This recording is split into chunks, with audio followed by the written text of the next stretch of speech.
There's a moment every woman knows, though she rarely speaks of it. The moment she feels herself waiting for his reply, waiting for his energy to shift back toward her, waiting to feel chosen, desired, remembered. It's not always dramatic. Sometimes it's in the quiet space between messages. The way his words start to feel colder, shorter, like the warmth that once held you is slipping through your fingers without explanation. So you begin to question yourself. Did I say too much? Was I too available? Should I pull back or fight harder? You start scanning his moods like weather patterns, trying to stay ahead of the storm you feel coming. You don't want to seem needy, but the silence is screaming. And in that ache, you start to lose something far more sacred than his attention, your center. But what if I told you this pain you feel isn't just yours? What if it belongs to generations of women who were taught that being loved means being patient, quiet, selfless? Even when you're slowly disappearing inside, Carl Jung spoke of a collective unconscious, a deep hidden part of us shaped by all the women who came before. Inside it lives a wound, the belief that your value is tied to how much you give, how much you wait, how much you tolerate. But you were never meant to chase love. You were never meant to perform your way into someone's heart. You were meant to be, and let that be enough. And here's where it shifts. Learning to ignore a man the right way isn't about manipulation. It's about memory, remembering your power. It's about no longer offering your attention as payment for crumbs of affection. It's about stepping out of the old story that says, if I'm good enough, he'll come back. Because when you stop orbiting around his indifference, you become the gravitational force he cannot forget. There's a moment that plays on repeat in so many women's lives. Quiet, subtle, but heavy with emotion. She sends the message and stares at the screen, waiting. Not just for his response, but for something deeper. A sign that she matters, that he still feels something, that she hasn't been forgotten. She tries to distract herself, tells herself she's fine, but in the background a soft ache begins to bloom. An ache she's carried before. It's not just about him, it never really is. It's about that unspoken fear. Maybe I'm not enough to hold his attention. Maybe I have to do more, say less, give more, need less. Maybe love only comes when I earn it. So she tries harder, but softer, more giving, less demanding. She watches her own light dim in an effort to be what she thinks he wants. And the worst part? She knows she's doing it. She can feel the disconnection inside herself, this slow drift away from her center. But she doesn't know how to stop. Because underneath the longing is something deeper, an old belief, rooted in past pain.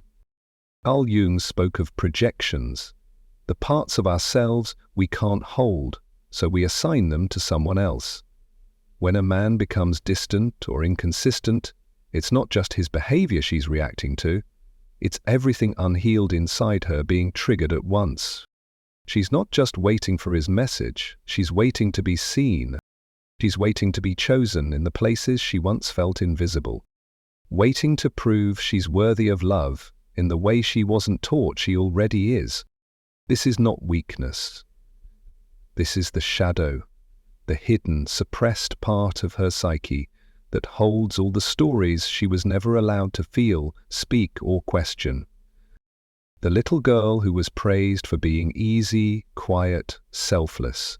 The girl who learned that to be loved, she had to need less than she actually did. So now, when she's being ignored, something inside her panics, not because of the man, but because the silence feels like rejection, like shame, like confirmation that she's still not enough. But what if the silence wasn't something to fear?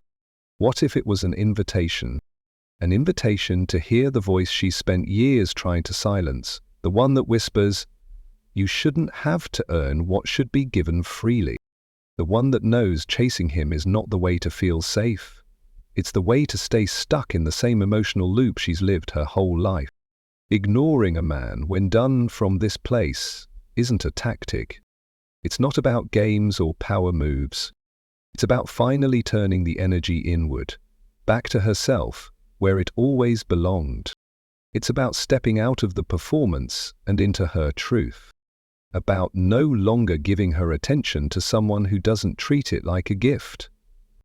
It's about honoring her energy, her time, her presence.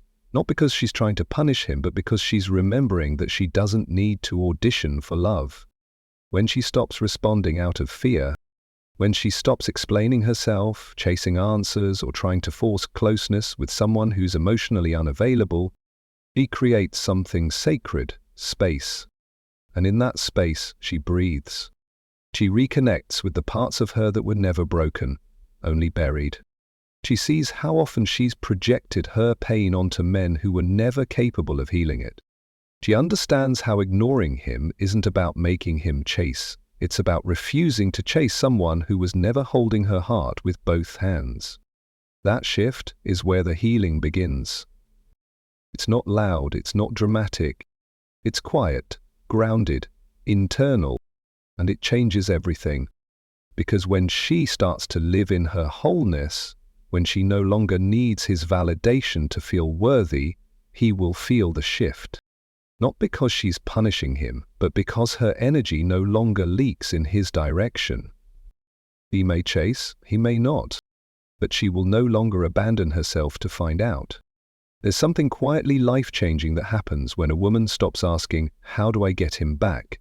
and starts asking, "Why did I ever feel I had to lose myself to keep him?" By the end of this video, you'll understand exactly how to ignore a man in a way that doesn't come from fear or revenge, but from deep, unshakable self-awareness. You'll know how to pull back your energy, not as a tactic, but as a sacred return to yourself. You'll begin to see that his detachment was never really about you. It was about him protecting the parts of himself he doesn't know how to face. The parts Jung called the Anima, his buried emotional life, his softness, his vulnerability. Most men have never learnt to safely hold that inner feminine, so when they start to feel emotionally exposed, they retreat, they ghost, go cold or minimize their feelings. Not because they don't feel, but because their ego steps in to protect their identity as someone who doesn't need or feel too much. And here's where your shift begins. Because instead of taking his silence as a reflection of your worth, you'll start seeing it as his pattern. Instead of reacting with over-giving, chasing, or overthinking, you'll respond with grounded presence. That's power. You'll no longer mirror his wounding, you'll mirror his potential by staying rooted in your own emotional clarity. And the moment you stop leaking your energy into someone else's avoidance, something powerful will awaken in him. Or in you. Either he'll begin to feel the absence of your attention like a mirror to his own emptiness, or you'll feel so full within yourself that his response won't even matter anymore. That's the secret emotional code. And once you unlock it, everything about how you love and how you're loved in return begins to transform. The first strategy is mirror his energy. Don't chase it. When he pulls back, your first impulse might be to close the gap, to reach out, to fix what feels broken. But that impulse doesn't come from confidence, it comes from fear. A fear of being abandoned, of being forgotten. It's the old pattern that whispers, "If I do more, maybe he'll love me more." Carl Jung called this a projection, when we assign meaning to someone else's behavior based on unhealed parts of ourselves. His silence becomes proof that you're not lovable. But the truth is, he's simply operating from his own defenses, likely avoiding the emotional intimacy that his ego cannot handle. So instead of chasing, mirror. If he slows down, you slow down. If he withdraws, you hold your center. When you match his emotional pace without shrinking your own light, you force him to sit with the discomfort of his own distance. You stop doing the emotional labor for both of you, and in that stillness, you rise. The second strategy is speak through silence, not explanation. There is power in the words you don't say. When you try to explain your worth, justify your feelings, or plead for clarity, you're not being heard. You're being filtered through his ego. And the ego doesn't want to be confronted. It wants to stay comfortable, unchallenged, in control. Jung taught us that the ego builds walls to protect the self from vulnerability. So when a woman explains herself too much, it gives his ego the illusion that he still holds power. But when you fall silent, when you say nothing and simply remove your emotional energy, it creates a tension he can't ignore. Your absence becomes a mirror, and in that mirror he sees his own disconnection. Your silence speaks louder than any explanation ever could.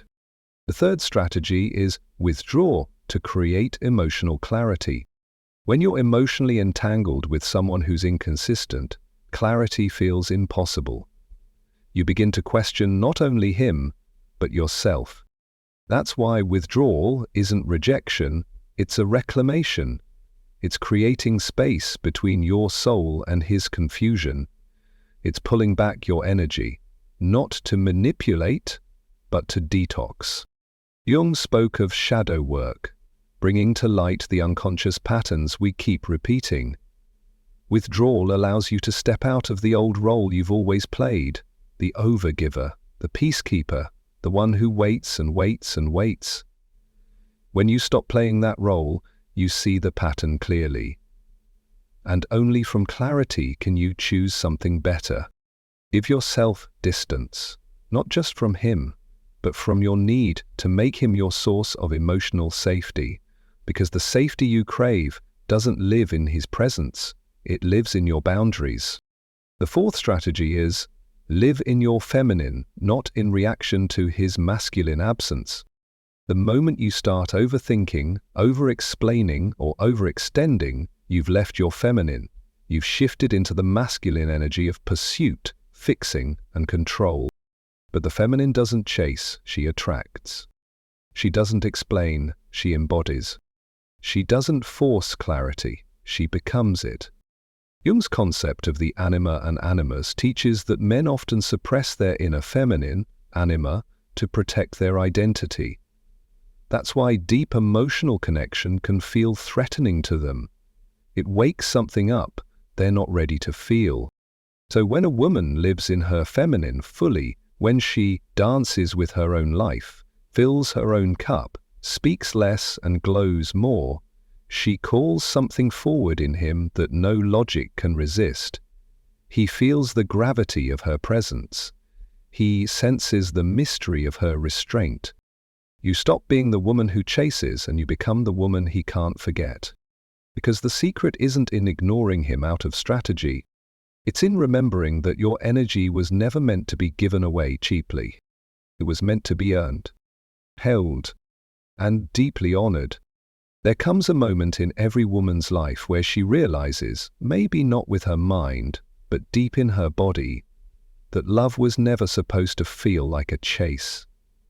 It wasn't meant to feel like convincing someone to stay, like softening your truth just to be tolerated, or shrinking your presence to be barely enough for someone who was never ready. Maybe you're standing at that edge right now. You're tired of wondering if you're too much or not enough. Tired of waiting for a text that feels like a lifeline. Tired of trying to prove your softness to someone who only responds to silence. And here's the soul-shifting truth. You don't need to scream to be heard. You don't need to chase to be chosen. And you don't need to give more to someone who doesn't know how to receive. You were never meant to teach a man how to value you through pain. You were meant to remember who you were before you forgot. Before you made his attention your oxygen. Before you confused longing with love. Carl Jung called it individuation, the sacred path of becoming whole, not by fixing another, but by reclaiming the parts of yourself you've abandoned. Your need to please, your fear of being alone, Your unconscious belief that love must be earned through self-sacrifice. But you're not here to earn anyone. You're here to embody your worth, to become so aligned with your truth that anyone who cannot meet you there simply falls away, and not as a punishment, but as a natural clearing. Because what doesn't recognize your soul doesn't deserve your energy. Learning to ignore a man the right way isn't about games. It's about healing. It's about no longer reacting to his absence with self-doubt, but responding with emotional clarity. It's about breaking the old loop, the one where you make his inconsistency mean something about your value. No, your value is constant. Your power is quiet but undeniable. And your energy? It is the currency of life. It creates, it magnetizes, it transforms. So when you withhold your energy from someone who doesn't know how to receive it, you are not being cold. You are being wise. You are interrupting a pattern passed down through generations. Women who thought they had to overgive to be loved. And you, right here, right now, are choosing differently. You are choosing you. Let him feel your absence. Let him confront his own emptiness without your light filling the room for him. Let him remember your warmth not because you reminded him, but because you walked away with grace. Because you no longer needed to be needed. That is emotional sovereignty. That is feminine power. And that is how a man who once took you for granted begins to chase you like an addict. Not because you manipulated him, but because your self-worth became non-negotiable. So take a breath, put your hand over your heart, and remember, you are not here to fix him. You are here to free yourself. And in doing so, you set the standard for how love must meet you. If this message touched something deep inside you, subscribe. You belong to a sisterhood of women waking up to their power. Tell me in the comments what part of this spoke to the part of you that's been silent for too long. And share this with a woman who's forgetting just how powerful she is. Because this is not the end of your love story. This is the moment you begin again, with your eyes open and your heart whole.